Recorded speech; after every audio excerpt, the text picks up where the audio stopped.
Hello, my name is Tim Moyer. I am the owner of Broken Home Music and a self-made singer-songwriter, producer.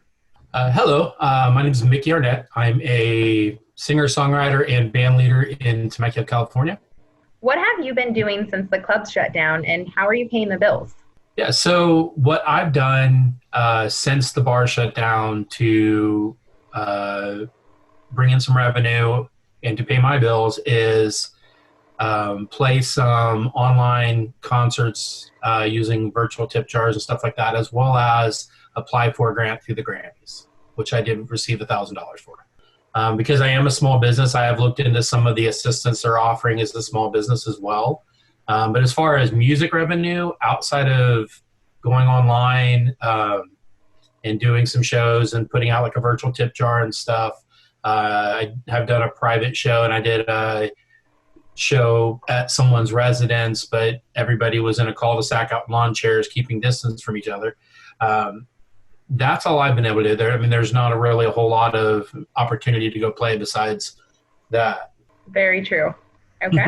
What I've done to keep revenue streams coming in while the clubs are closed, I am not actively performing too much in the local clubs, but doing a lot of production behind the scenes. A lot of my big events were canceled, so I have shifted gears from live production to virtual production in the studio and working with a couple of local artists and national artists, producing records and helping them with songwriting, things like that.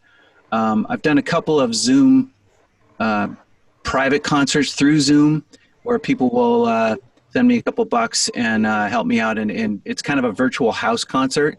So they pay XYZ to get in to the Zoom meeting, and then I'll perform for the night. And sometimes we'll get a couple extra tips or something like that. So that's what I've been up to. That's great. Can somebody contact you guys to host one of these house concerts, or how are you guys advertising for that? As far as advertising house concerts, like virtual private house concerts on Zoom, it's mostly through Facebook and Instagram.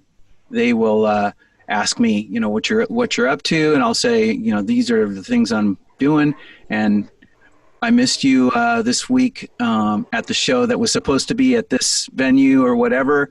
I'll say, hey, how about doing a house concert? Do you think you can get people together? And it's like, yeah, that sounds great. So it's kind of a shared interest to grow that relationship into a gig. Cool. I mean, I don't have anything really to add. It's the same. I mean, it's just really through contact through social media.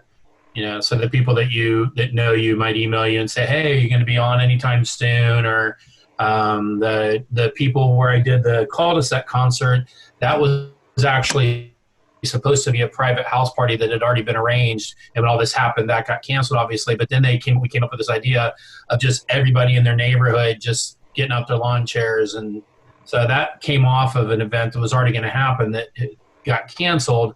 And then we kind of figured out another way to do it that everybody could have fun but still be safe. Very cool. It seems like a lot of that's happening. It's just like trickling into something possibly even better. So if we can just continue to do that, hopefully everyone will stay afloat. How do you make money live streaming?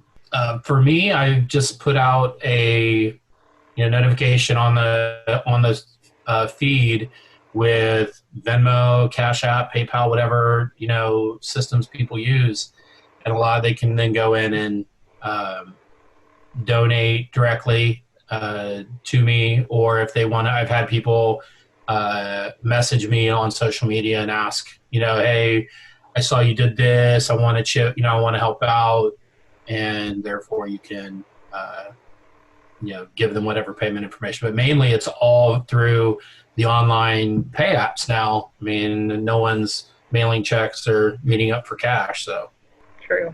Yeah, making money live streaming. That's exactly what I'm going through. A lot of people aren't using PayPal too much anymore. I'm not sure why, but Zelle through their banks, Venmo, and StageIt also has a feature where you can do a live show and the money flows through that app. So yeah, just online apps. Great. Yeah, thank God we live in a technical world, huh? Where are you streaming and how can viewers access your show? Well, where is right here. There's not really any specific location. Stream from home from my studio. I have a little garage conversion studio. A lot of people are streaming from their bedrooms. Some people make shift curtains and every lighting, and a lot of people have some fancy little setups in their houses. But it's all, stay in the house and be safe kind of location. But accessing the shows, it's all again through Zoom, Facebook Live, and Instagram TV. I've been using some software called OBS that helps compress the audio and video to give a cleaner signal, because Zoom is a little weak when it comes to streaming clean audio. So it's been a struggle to try to find ways to stream a show and make it sound worthy of someone paying to hear you. So that's been a little bit of a struggle, but I've had some help with techies online. So good. Yeah, I didn't even think about that as a struggle. Okay. Mine, the same thing. Just mainly setting up my living room in front of my fireplace with a guitar, and I'm not into fancy, so I don't try to make some fancy backdrop or any of that stuff. I just set up. I think this week when a sun comes out, I'm going to set up in my driveway and do a live stream out there. Tell my neighbors to come out and hang out too. So just come out and again, lawn chairs and be safe, and no one's hanging out with each other, but absolutely. That's pretty much how we've been doing it. And then I just do it straight through Facebook Live usually. And giving something people, they can look forward to, because it's like there's really not much to do. I keep saying that every Friday. I'm like, so what should we do this weekend? It's like, Oh. I actually have had a couple people, like the members of the Young Dubliners, a couple of guys came out onto the street and started playing. They're all standing, 6-10 feet away from each other. And all the neighbors, there's a guy with his cell phone zooming around. So a lot of people are doing what Mickie just suggested. Once the rain stops here in Southern California, they just go out in their front yard and start performing, and the neighbors come out. It's a really cool thing that's happening. It really is. Yeah, the community is truly coming together during this time. So maybe that's like it's the silver lining, I believe, at least. Yep. How important is it for you to continue to share your music? For me, I would be doing this whether or not I was making money at it. I was in an original band for 10 years before I ever did this for money. And if, I'm fortunate to be in a position now that this is what I do for a living, but if I could not do this for a living, I would still be playing music, whether it was in my living room, open mic nights, coffee houses, wherever there was a place for me to play and connect with people. Yeah, it's important for me to keep sharing my music because, like Mickie said, once it's in you to perform. My wife tells me I'm an extrovert. I never knew that, but obviously, wanting to be on a camera in front of a computer by yourself, you got to have some kind of extrovert inside to pull that stuff off. But it raises other people's spirits. I'm realizing that a lot of people, I see a lot of people streaming music online, and I keep thinking, should I do it?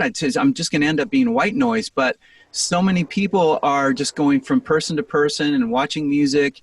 It keeps their spirits up. It gives them something to do besides watching TV. So as long as someone's willing to listen and it lifts their spirits, it means a lot to me. And like Mickie said, I'll just keep doing it, even if it doesn't make any money. Once it's in you, you got to do it. I love that, especially in a time like this. Absolutely, yeah. Yep. All right. And I know you guys talked about the cul-de-sac concert, but it looks like there is a note on here, like how offered pay for free. I don't know if you want to go into that, how you feel about that. I mean, I'll tell you kind of the basic idea of it. Okay. And then if you guys have a use for it, use it. Here. Okay, so how the first cul-de-sac concert I did came about was, as I mentioned, we had a private party set up for somebody. I remember it was for their anniversary, and it's a couple that has kind of followed us on and off. They come to our shows maybe every couple months, and I've played at their house before. But so they set up a private party for their anniversary, at least I'm pretty sure. And that got canceled because of the coronavirus and what was going on. And they decided they wanted to still do something, and they asked me about coming out to their house and playing in the street, in the cul-de-sac. Like I said, everybody just bringing out their lawn chairs and hanging out apart from each other, but being able to still kind of have a sense of community and be together. I said, that's a great idea. I think it'll be fun. I know at that point this is maybe a week into the, quarantine, and I was getting antsy myself. So they're offered to pay me for it. And I basically told them, don't worry about it. Just I'll put out a tip jar, whatever the neighbors in the neighborhood, want to chip in. And I contacted one of the other guys in my band, and we went out and did it together. And we stayed 6 foot apart the whole time under a pop up. And then we played for three and a half hours for this group, and made more in tips than we actually would have charged them to come out. And I think that was just because everybody felt good about being out. And I think people felt good about the fact that they knew that we agreed to come out there only for tips. So sometimes, that's one of those things that actually works in your favor to be a little bit, to give a little bit on stuff like that. But anyways, I wasn't expecting for that to happen. I was expecting, okay, we'll make $50 or $100. We don't really care. It covers gas, and we get out of the house for a few hours. So it was a great time. Everybody there had a great time. I've had a couple people contact me from that group about doing something else if this drags on, maybe in middle or end of May, or maybe even the holiday weekend coming up in a month and a half. But we'll see. We'll see if that happens.